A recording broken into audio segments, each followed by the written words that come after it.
อุ้ยหากระทึกพี่น้อยอันนี้นะนี่โอ้มาแล้วพี่น้อยมาแล้วยังปะตายนกอันนี้นะนี่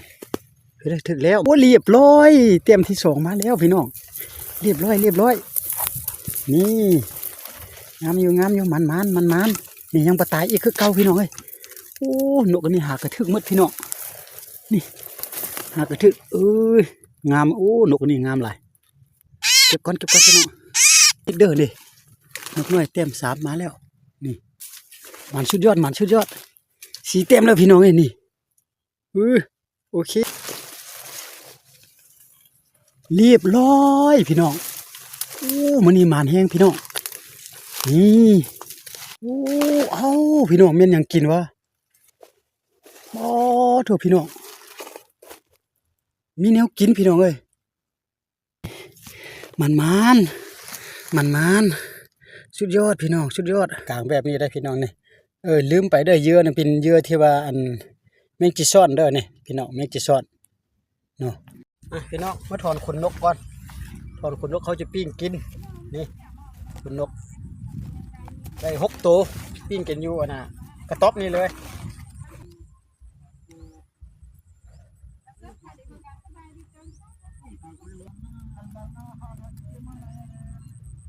เดี๋ยวน้ำที่เหลือจะไม่หมดแหละไม่อันที่เกี่ยวถ้าบรรยายนั่นกินจะเอาแต่อันนึงเทวเซฟโอเค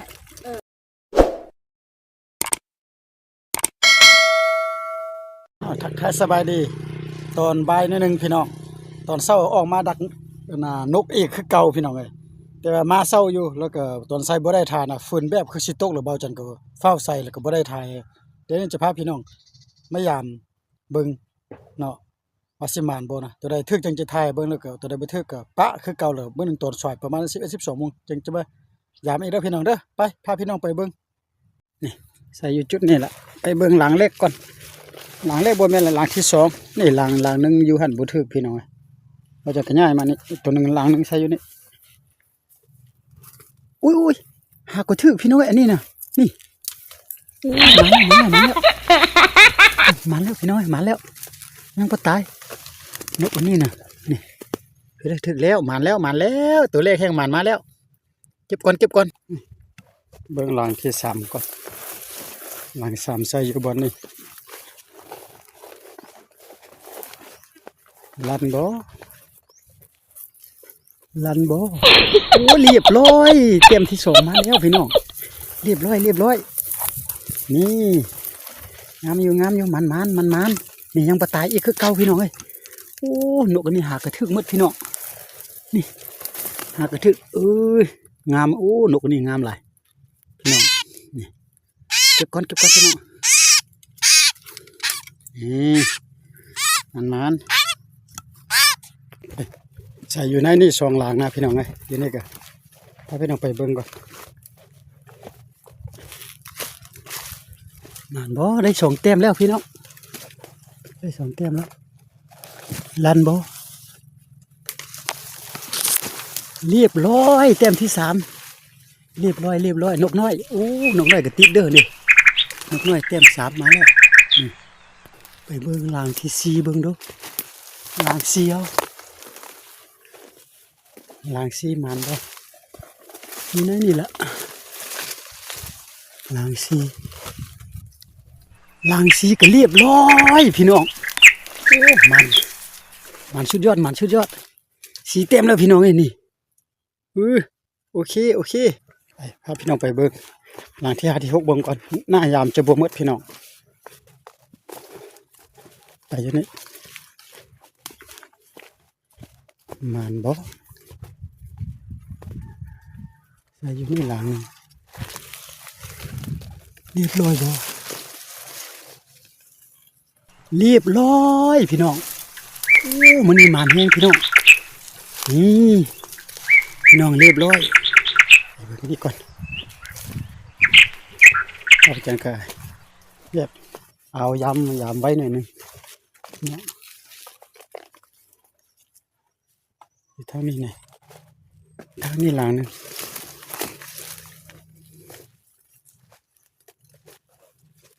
เนาะ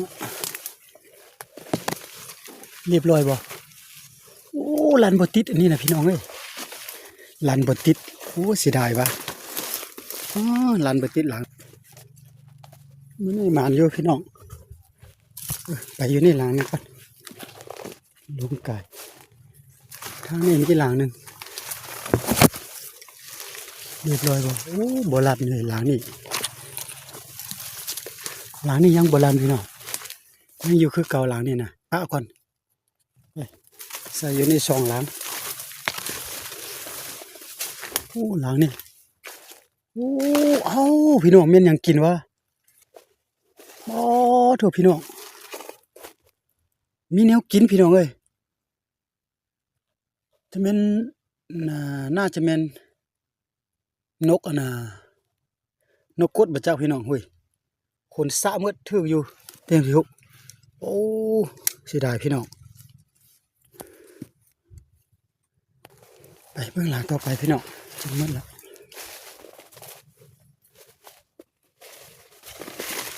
หลังนี่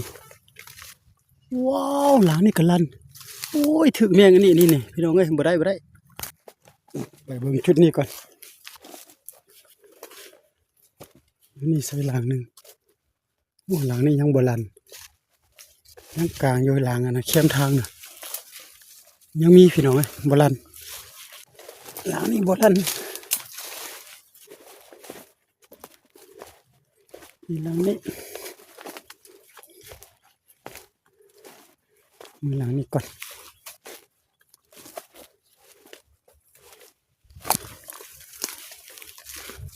เรียบร้อยบ่โอ้ยยังบ่ลันพี่น้องเอ้ยหลังนั้นก็บ่ลันเบาจันก็ยางเอาไว้แล้วก็ยามไว้หน่อยหนึ่งเด้อพี่น้องเพราะจังจะไปเวียกนะไปเบิ่งหลังในนี่ก่อนหลังนั้นลันบ่โอ้หลังนี่ก็ยังบ่ลันพี่น้องยังอยู่คือเก่าหลังนี่ก็บ่ลันยามไปเลยยามไปไวๆเลยโอ้หลังนี่ก็บ่ลันพี่น้องโอ้แถวนี้ยังบ่ลันเด้อยังเหลือกับสองหลังอยู่ไหนนี่แล้วก็ถ้ามันยังมีสามหลังอยู่แถวนี้นะบางจุดหนึ่งอยู่นึกถึงพุ่นสามหลังจะเมื่อละลันบ่หลังนี่โอ้หลังนั่นลันบ่ติดโอ้หลังนี่เรียบร้อยหลังนั้นบ่ติดหลังนี้ติดนี่มันสุดยอดพี่น้องสุดยอดกลางแบบนี้ได้พี่น้องนี่ลืมไปเด้อเหยื่อนี่เป็นเหยื่อที่ว่าอันแมงจีซ่อนเด้อนี่พี่น้องแมงจีซ่อนเนาะยังมีหลังสุดท้ายบนนี้จุดหนึ่งมีสามหลังจุดหนึ่งนะหลังสุดท้ายหลังท้ายสุดเรียบร้อยบ่โอ้ยังบ่ลันหมดยังมีอยู่เพิ่นสามหลังจะพาพี่น้องไปเบิ่ง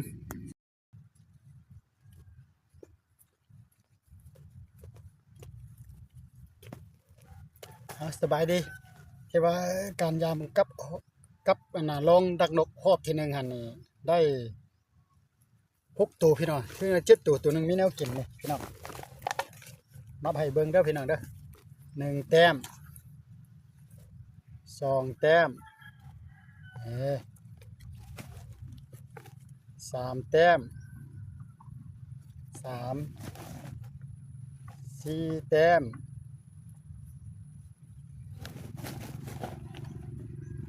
5 แต้ม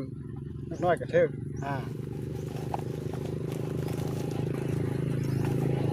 6 แต้ม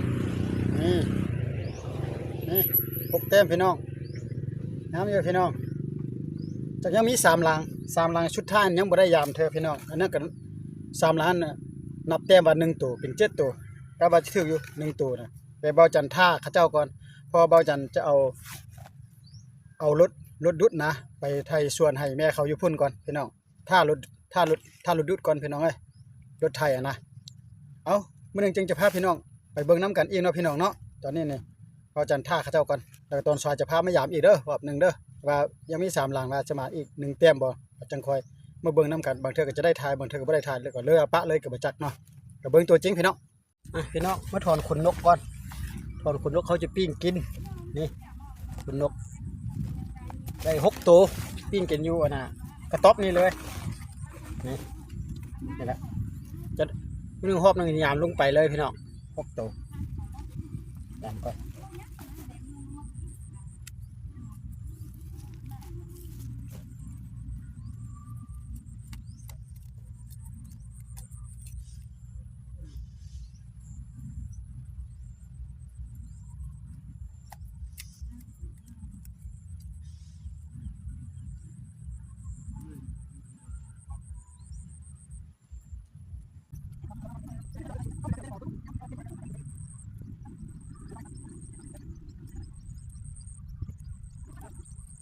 นับ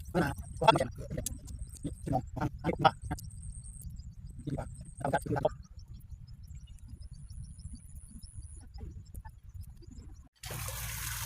ข้าวปุ้นนะเอาข้าวปุ้นใส่จาน เอาแบบนั้นที่เหลือจะ ช่วยหมดแหละช่วยอันที่เกี่ยวถ้าบรรยานั่นกินจะเอาแต่อันนึงเทียวอ่ะอู้เซฟโอเคนี่แบบไม่เป็นไง คือในม็อบมีแบบว่าจะเลยให้เทียบเลย จริงจ้าถ้านักครูแบบมันเป็นมันหัวถูจะไม่เอาบอมมันอ่ะจูมอนถูที่กินข้าวอ่ะหรือว่าที่กินอันเขาซื้อฝั่งบ้านให้กินข้าวปุ้นก็ได้ใครย่างมาขี้แล้ว เขาเทไปเดี๋ยวมันจะ ตักกินเนี่ยให้บวมใหญ่เองแล้วเนาะกินน้ำมันดึงได้อาขาเจียวมากันเดี๋ยวมาแข่งขมหมดกันอาบน้ำมาเข้า อะไรเงี้ยมันไอ้บีบไอ้บีบกว่าไอ้บีบกว่าเขามาเอาเนี่ยเอาของจากที่เชื่อ ข้าวด้วยข้าวรูปแหละถ่ายตัววิดีโออันเดียวมาขั้นล็อกออกได้บ่เป็นขั้นล็อกวิดีโออันเดียว นี่แม่นี่บุเห็นแล้วนะยังมีนะยังมีมอนเลยยังมีมอนเลย เอาทักทายสบายดีพี่น้องเบาจันจะพาพี่น้องมายามกับนกดักลองหันเด้อพี่น้องเอ้ยหลังจากกินข้าวอยู่เทียงอยู่ทาอยู่อันน่ะอยู่ไฮอยู่นามาแล้วก็เทว่าเบาจันก็จะพาพี่น้องไปยามนกเมื่อกี้ได้6ตัวเบาจันปิ้งกินเลยเด้อพี่น้องให้กินแซ่บๆแล้วกินกับพ่อกับแม่กินกับป้ากับลุงพี่น้องเขามาเยี่ยมยามอยู่สวนพี่น้องเดี๋ยวนี้พาไปพี่น้องไปยามลองนกก่อนว่าสิมานบ่หั่นนะพี่น้องไปเบิ่งกับเบาจันตอนนี้ก็ให้คำคันแล้วพี่น้อง5 โมงปลายแล้วเดี๋ยวนี้ก็ได้เริ่มยามน้ำกันพี่น้องไปเบิ่งกันเลยเอายามทางนี้ออกไปเลยบ้านนี้นะโอ้โบราณพี่น้องเอ้ยตั้งแต่ตัวเช้าฮอดเดี๋ยวนี้ก็ได้โอ้บ่มีนกเนาะพี่น้องนั่นเยอะก็ยังมีโบราณเลยหลังนี่เบิ่งหลังที่2เบิ่งดูโอ้ตั้งแต่ตัวเช้าฮอดเดี๋ยวนี้ก็โบราณพี่น้อง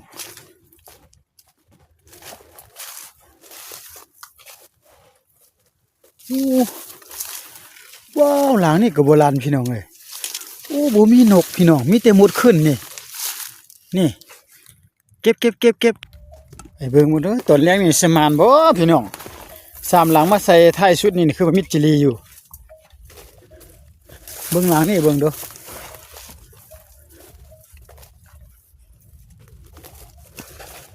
โอ้หลังนี่ติดเสยนี่นะป๋อหมดส้มตอมพี่น้องหมดส้มโอ้ยกินทั้งหมดกินทั้งอันน่ะเยื่อพี่น้องเอาโถหมดส้มนะอู้ตายเอากระมันอยู่พี่น้องหลังนี้นะเก็บก่อนเด้อฮอดหมดส้มหมดแดงน่ะเต็มเอาในหลังนี้ก็ถึกอยู่ได้แต่เดี๋ยวนี้โบราณแล้วพี่น้องไม่เศร้าถึกตัวนึงแต่ว่าเดี๋ยวนี้ลันอีกเด้ลันบ่ติดซื่อๆนี่เห็นบ่นี่ลันบ่ถึกพี่น้องเก็บก่อนเด้อใส่หิ้วนกบ่หาก็ไม่ยามไม่เศร้ายามแล้วหอบหนึ่งได้บ่หนูมีบ่ทางหนูเจ้าอวยเอาวะอวยยิงเอาโอ้พี่น้องเขามาอวยหนูนะเขาจะยิงหนูอยู่สวนปลาอ้อยนี่นะนี่กงกันข้ามนี่นะเขาเลยใส่หิ้วนกนะยังบ่ได้จักตัวเลยมันเด้อมันเจ้าก็มันเด้อเจ้าไปอยู่นี่หลังนึงไปเก็บอยู่นี่ก่อนโอ้ฟ้าจะค่ำแล้วพี่น้องไอ้ฟ้าจะค่ำ มื้อเช้านี่อยู่นี่ก็ถึกได้ไปแรงนี่จะถึกอีกบ่โอ้มันจะค่ำแล้วได้พี่น้องเอ้ยว้าวยังบ่ลันเช้านี่หอบสายบ่ลันมีแต่ลันหอบเช้าพี่น้องโอ้อยู่ป่าอ้อยนี่เขามาอ้อยหนูหลายได้พี่น้องก็แสดงว่ามีหนูหลายก็ป่าอ้อยไปจังนั้นจะค่ำก่อนพี่น้องเอ้ยแดดก็บ่ออกได้มื้อนี้ก็ได้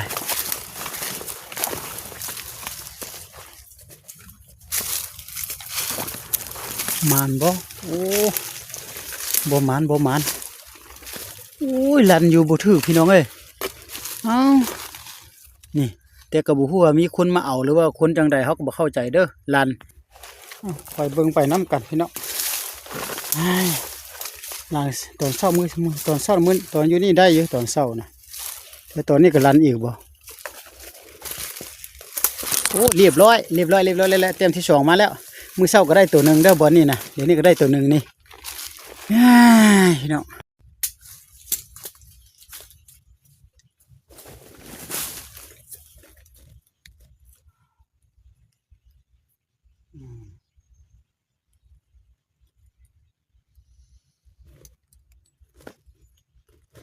มา2 แต้มมัน